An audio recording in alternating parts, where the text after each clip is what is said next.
Vamos imaginar um cenário. Sob o sol quente de Trancoso, havia uma mulher que, todos os dias, fazia exatamente o mesmo caminho. A sua missão, digamos assim, era muito simples: levar a merenda ao marido, que se matava a trabalhar no campo, de sol a sol. Era, sabem, uma mulher de rotinas. Tinha um rosto delicado, sim, mas com um ar muito determinado. E aquele andar, um andar ligeiro, que parecia conhecer cada pedra daquele trilho. Era sempre assim, a mesma cesta, o mesmo caminho, a mesma paz. Só que a paz daquele dia estava prestes a ser completamente estilhaçada. E de repente, puf, como se tivesse brotado da própria terra, aparece-lhe à frente uma figura, olhem, de uma beleza quase impossível de descrever. Estava vestida com rendas finíssimas, joias de ouro que até encandeavam com o sol. A sua presença ali era tão inesperada quanto absolutamente deslumbrante. A mulher, claro, ficou paralisada. De onde é que esta criatura teria vindo? E de repente, a ideia atravessou-lhe a mente como um relâmpago. Era uma moura. Sim, só podia ser isso. Tinha aquele ar elegante, aquele perfume a mirra e cânfora. Tinha todos os traços daquelas criaturas mágicas que as lendas dizem que habitam os penedros. E olhem, antes que a mulher tivesse tempo sequer de se benzer, a moura aponta para a cestinha e, com um descaramento impressionante, faz a pergunta: "Ó mulher, dás-me da tua merenda?" Completamente atordoada, sabem, entre o medo e o espanto, a mulher mal conseguiu gaguejar que sim. Estendeu-lhe a cesta, quase sem pensar, sem saber muito bem o que estava a fazer. Bem, a moura não se fez rogada, não. Lançou-se à comida com uma fome que não tinha nada a ver com aquela aparência tão delicada. Devorou a fatia de broa, comeu as 2 últimas azeitonas e pronto. Em poucos instantes, a cesta estava praticamente vazia e ela nem parecia pensar no pobre do homem que ia ficar com a barriga a dar horas.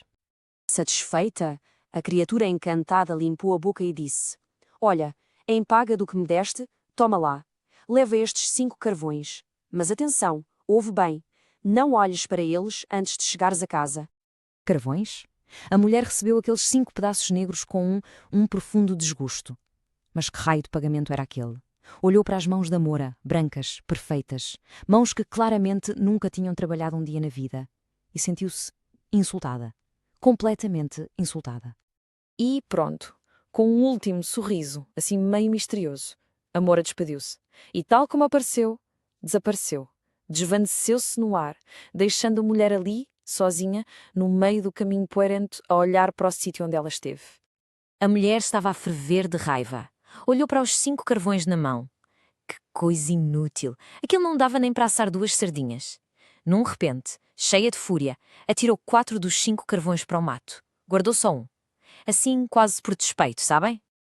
Claro que o encontro com o marido não correu nada bem.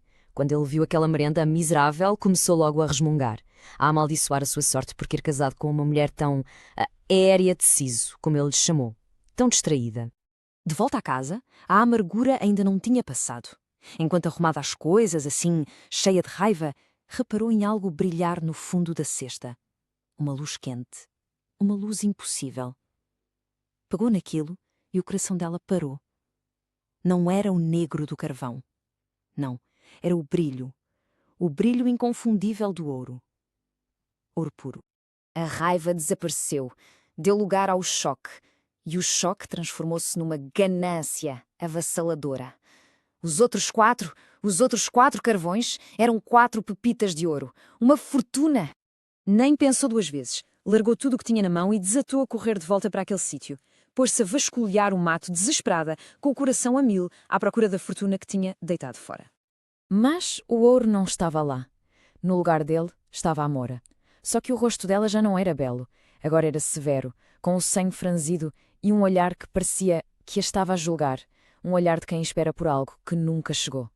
"Malandra", a voz da moura cortava. "É o que tu és. Deste cabo da tua própria riqueza e dobraste o meu encanto." E dito isto, desapareceu. Num piscar de olhos. Desta vez, para sempre. E deixou a mulher ali, de joelhos, a agarrar a terra vazia, com as mãos sujas e o coração completamente desfeito. Pensem nisto. A riqueza dela esteve ali, na palma da sua mão, mas estava disfarçada de algo sem valor. E ela, cega pela impaciência e pelo desdém, simplesmente deitou-a fora. Diz-se que passou o resto dos seus dias a roer-se de raiva, a amaldiçoar a sua própria má sorte.